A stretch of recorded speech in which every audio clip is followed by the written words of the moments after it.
Awesome. All right. Well, let's take a look. Now, talk to me a little bit about some of these trade fears and what historically is following, especially after cuts like this, and what other aspects of the economy may it impact? Yeah, so Better Dwelling came out, did an article. It's always good to look back and see what's happened in prior cuts. What are some similarities that are going on? What can we maybe see that happened in the past that could potentially happen in our future? And so Better Dwelling ran this article, and we just kind of took some of the takeaways that we thought were important from that article. So what history says. So in the past, on external demand shock. So in 2015, there was an oil demand shock. 2008, 2009, the mid 90s, which we saw, housing issues, the dot-com bubbles. Rates helped, but the business investment recovery lagged. So we are starting to see weakness in the jobs market, weakness in the business. But what the past has told us is that with these rate cuts, it takes time. It takes time to get through the economy, get that investment back. Maybe you need to build things to build out your business. Well, that takes time to build. It takes time to get the approvals. So before the economy starts to feel the impacts of these cheaper rates, it does take some time. Now, cheap credit tends to flow into real estate and asset inflation. So when you have, it's easier to borrow money and dump it into maybe the stock market or cryptocurrencies or gold than it is to take that money and build a property, build a business, because those things just take a lot of time. Whereas you can put that money directly into the stock market, directly in crypto when the rates come down, and start to drive asset prices to the higher side right away.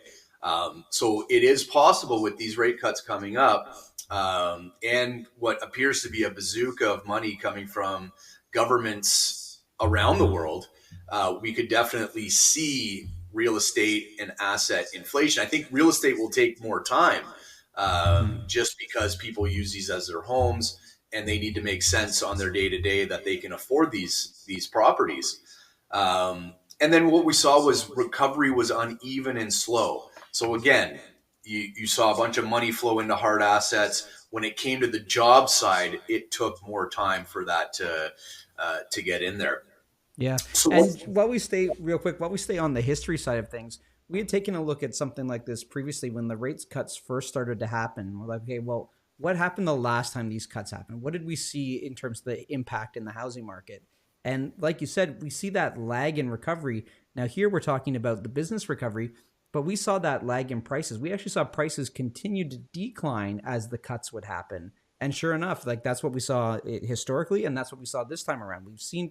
prices continue to come down even though these cuts are happening because it's that lag of all that money coming back into the really ultimately getting back to the consumer way down the line. And also too, the jobs market is worsening. We're seeing more unemployed people, and a consumer needs confidence that they're going to have a job Yeah. before they decide. So when the whole tariff thing happened, there was a lot of fear that, okay, wait, before I make this huge commitment in real estate, I want to make sure that the business I'm in and everything is good to go.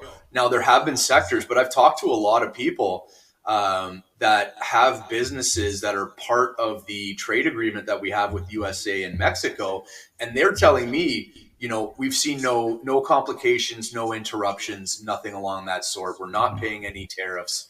So a lot of businesses are a lot more comfortable now knowing that. Now we will have that big negotiation with the US and Mexico coming very shortly into the next year. So that is something to keep an eye on. But as far as what's happened with the tariffs, I believe only 15% of the trade between countries is being affected by that. And it seems to be more on the automotive, steel, aluminum, lumber side than a lot of other areas. Yeah. And it's interesting, like you say, now when we're looking at as we move on to what's the difference, this is coming down to tariff and policy driven. It's not an issue of a commodity collapse or a currency crisis. Though I was just away on vacation, and I can tell you that our dollar is in fact horrible.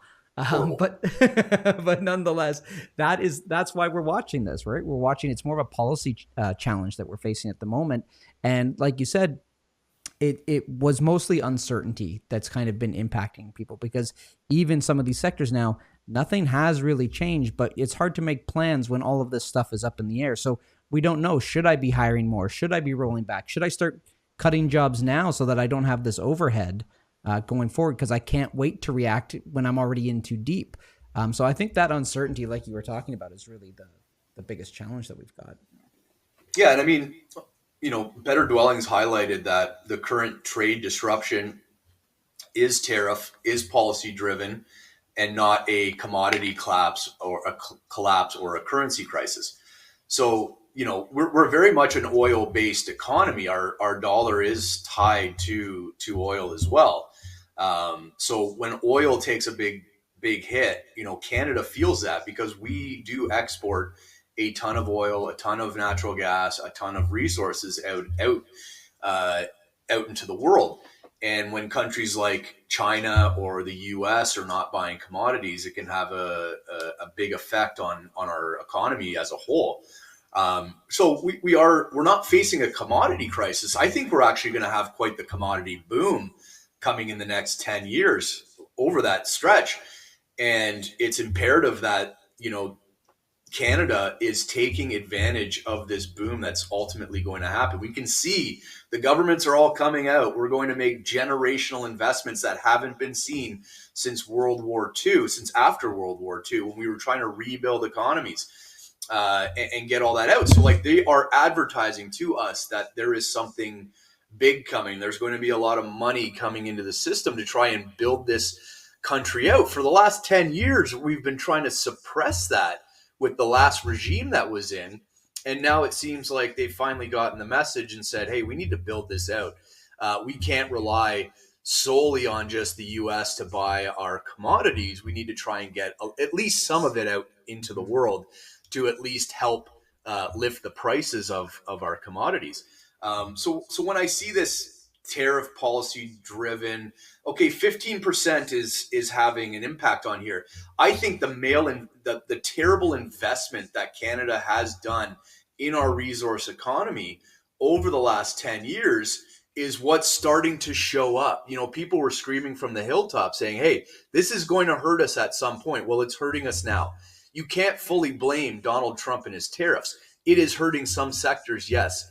But 85% of our trade with the biggest trading partner in the world that everybody tries to line up and trade with are still doing business as normal. Nothing has changed. So I think this is more of a factor of, hey, we didn't spend enough money building out the systems that we need to be a profitable country. And we're seeing that in our GDP numbers. We're seeing that in our productivity numbers. So hopefully we're finally in a position now where we're going to start to adjust and take advantage of that. But with the Liberal Party, you never know. I guess we'll find out in the budget where all that money is going to ultimately go. Mm-hmm. Now, before we get to risks and takeaways, I have a question for you, because the third point that Better Dwelling brought up was saying that the Bank of Canada is more reactive now when they see damage in exports, business investment, the labor market. So they're saying less lead time to those changes. Does that feel accurate to you? Has that come around now? Because I feel like, yes, we were higher for longer, but it wasn't that they didn't see the damage to the export. It wasn't that they needed to really combat inflation, which we've been hitting the nail on the head over and over again here. Do you feel like they're being more reactive now, or no? Just personally? I feel like the amount of debt in the system is what's really triggering these changes. I think they're looking at, okay, we've got 60% of all people that need to refinance their mortgage over the next year and a half. If the US is going to cut, we're going to sneak under there and cut as well. Because maybe it's not going to impact our money or our dollar or our trade as much because the US has cut as well. I think businesses are heavily indebted because of what happened during COVID, the amount of money that small businesses, even large businesses, had to take on to get through that time. And then going to the governments, the federal governments, the provincial governments that took on insane amounts of debt that are all coming due now over the next year and a half.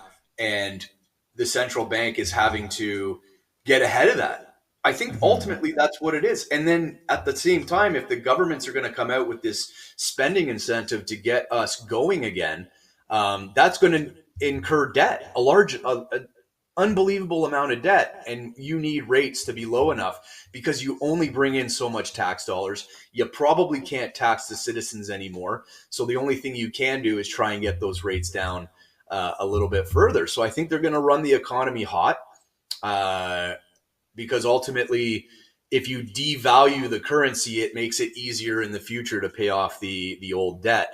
Um, so I think I've answered your question there. I think that's Yeah. kind of what your gist was.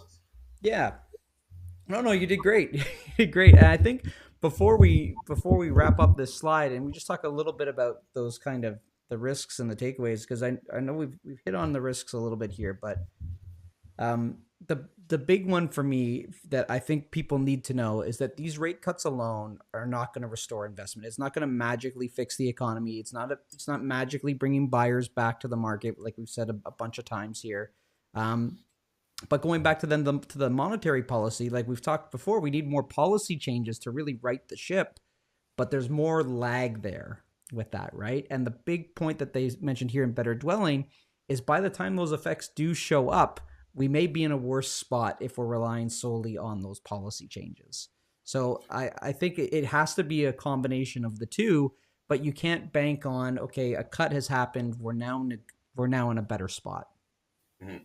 And I like the risks and takeaways need for complementary policy tools, diplomacy, Mm-hmm. targeted supports, in addition to rate cuts. So, are we going to carbon tax everything? Are we going to abolish fossil fuels in this country? Where are we going? Who are we? What are we doing? And I feel like that's not out there enough. I feel like there's too much complication about what Canada is and is not, and what we're going to do for business going in the future. Why would I invest money somewhere, especially in a commodity based investment, if I don't know where my government stands on are we going to sell the world more oil? Are we going to sell the world more natural gas? What is our stance on there? Are you going to tax me to death on the carbon that is produced in my business? We don't know that. And the U.S. is coming out and saying, we don't have that. Come to us, do business with us. So I think Canada needs to tell the world, especially on the investment side, hey, we're open for business. These are the rules. These are the policies. This is how we're going to help you. Come over and let's do business. And I'm not seeing that. And Mark Carney came in promising this type of stuff. And you can say what you want about Donald Trump, but he went into that.